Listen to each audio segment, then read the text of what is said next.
I'm PeterPiot, and I'm the director of the London School of Hygiene and Tropical Medicine. I was born and raised in Belgium, and 2 years after I'd finished medical school, while I was working at the Institute for Tropical Medicine in Antwerp in Belgium, I was part of a team that discovered the Ebola virus. I went into then called Zaire, investigated the first epidemic of Ebola virus, and that was my entrance into global health, to say so.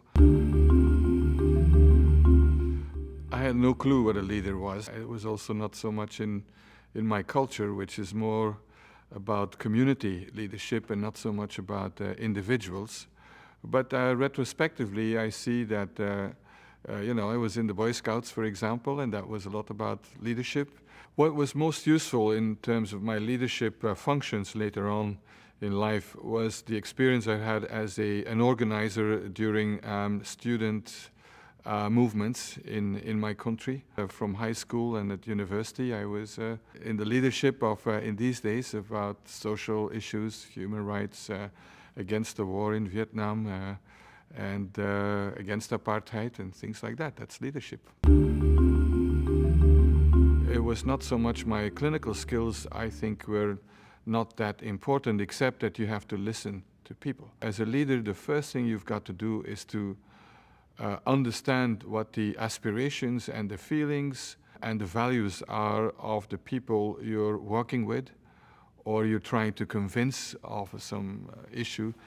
As my mentor here at the University of Washington said, Stanley Falco, who was the head of the Department of Microbiology, he said, we were working on bacteria. He said, put yourself in the skin of the bacteria, and how will it behave, let's say, to penetrate an intestinal cell or something like that. So put yourself in the position of people, and how would you be yourself, I think, is the first requirement. And the second one is that to know what you want, the long-term view. Not being driven by opinion polls or by the flavor of the day. If you are interested in short-term successes in health, you become a surgeon. And because, you see the result, and I have total respect for surgeons. But if you are really into public health programs, in social transformation, in prevention in general, you need a long-term view. And so if you're discouraged after the first failure or you don't have success, you need this perseverance. And in order to have that, you need this long-term view and long-term target. But also, it's important to have early successes and to set indicators for progress so that it doesn't look like there is absolutely no progress. I mean, if you try to transform an organization, for example, and the long-term goals may be very good and all that, but if after 3 years people don't have the feeling that anything has changed, I think they'll be discouraged. So you need to say, okay, at 6 months, that's what I want to achieve. It's not to achieve the ultimate goal, but to have the feeling that some things have changed and some goalpost has moved or not. The risk-taking is important, but it has to be a calculated risk.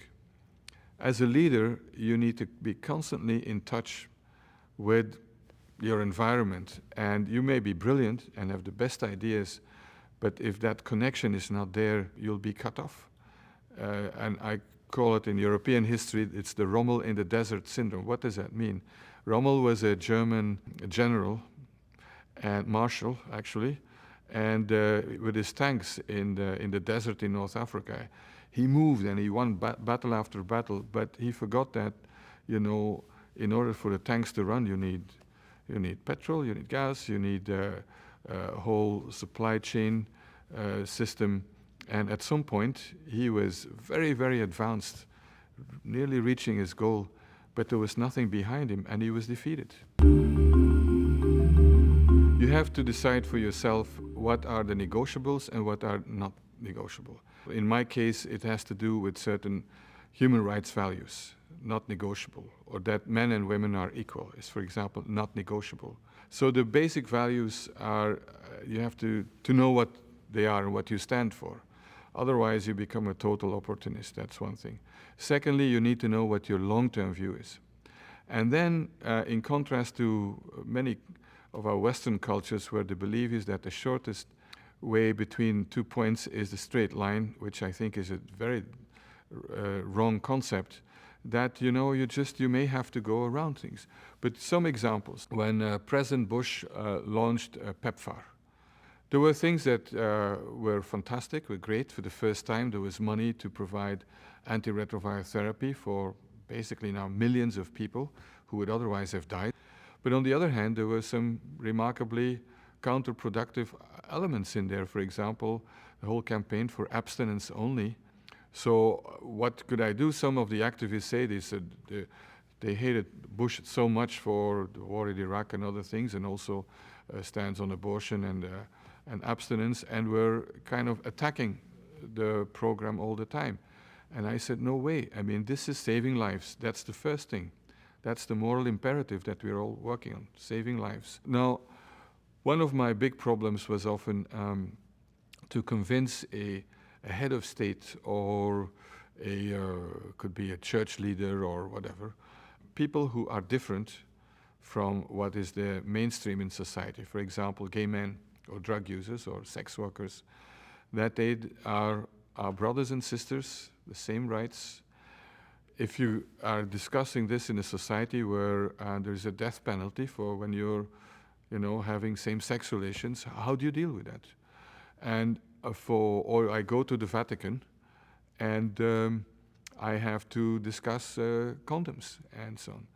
So I would have lost all credibility if I would have said different things in the Vatican or in, in China and human rights, and when I meet with, let's say, ACT UP or, with a group of activists here in the US. So you need to have the same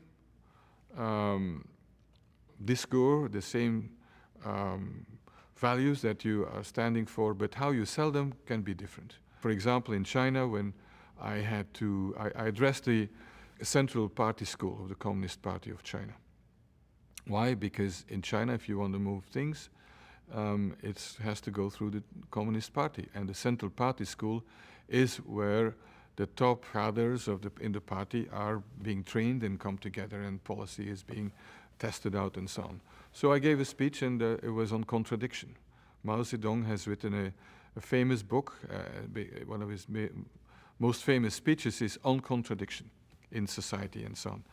And so I used that to say that when it comes to AIDS, there are contradictions. On the one hand, HIV in China is predominantly in injecting drug users and in people who have high-risk sexual behavior and so on. And a lot of that, if not all, is illegal. The law has to be respected. Other part of the contradiction is that in order to protect the population at large, we have to make sure that HIV is not going to spread among people who have unlawful behavior and could also spread to the major population. So we've got to work with the people who have behavior against the law.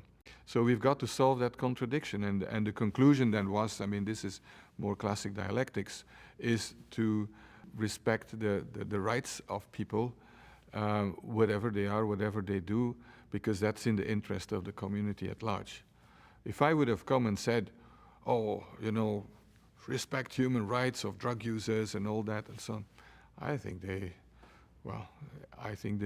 impact would have been zero. I'm not saying compromise sounds like a very negative word, but I see is find the common ground. I think when I was 25, I thought probably that I knew much more than I know today that I know, now that I'm 61. So some humbling experiences. I think that particularly my work in Africa, where I worked on the ground in very, very difficult environment, it makes you think and makes you more humble. And I could also see how people who are living and have to work in far more difficult conditions than I had to, coming from Europe, what fantastic work they can do. They're the real heroes in global health. They're the ones on the front lines. It's not the Americans and Europeans who go on for X years and always have a safety net.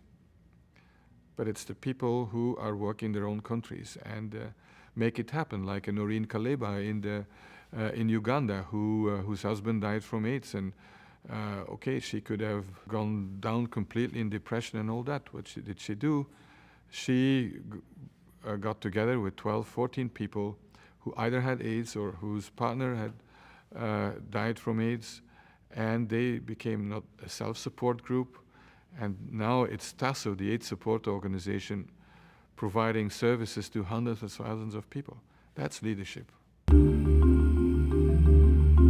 First of all, don't plan your career,